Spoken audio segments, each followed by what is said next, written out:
قد كان لكم آية في فئتين التقتا فئة تقاتل في سبيل الله وأخرى كافرة يرونهم مثليهم رأي العين والله يؤيد بنصره من يشاء إن في ذلك لعبرة لأولي الأبصار زين للناس حب الشهوات من النساء والبنين والقناطير المقنطرة من الذهب والفضة والخيل المسومة والأنعام والحرث ذلك متاع الحياة الدنيا والله عنده حسن المآب قل أنبئكم بخير من ذلكم للذين اتقوا عند ربهم جنات تجري من تحتها الأنهار خالدين فيها وأزواج مطهرة ورضوان من الله والله بصير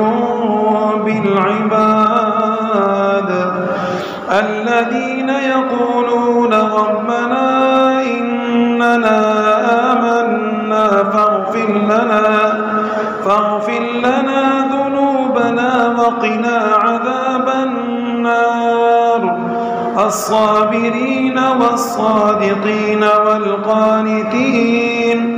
والقانتين والمنفقين والمستغفرين بالأسحار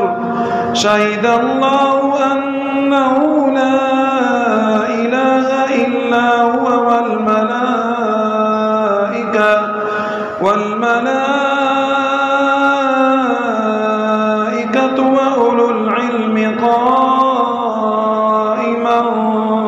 بالقسط لا إله إلا هو العزيز الحكيم إن الدين عند الله الإسلام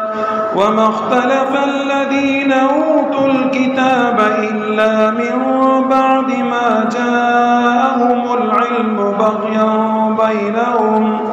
ومن يكفر بآيات الله فإن الله سريع الحساب فإن حاجوك فقل أسلمت وجهي لله ومن اتبعني وقل للذين أوتوا الكتاب والأميين أأسلمتم فإن أسلموا فقد اهتدوا وإن تولوا فإنما عليك البلاغ والله بصير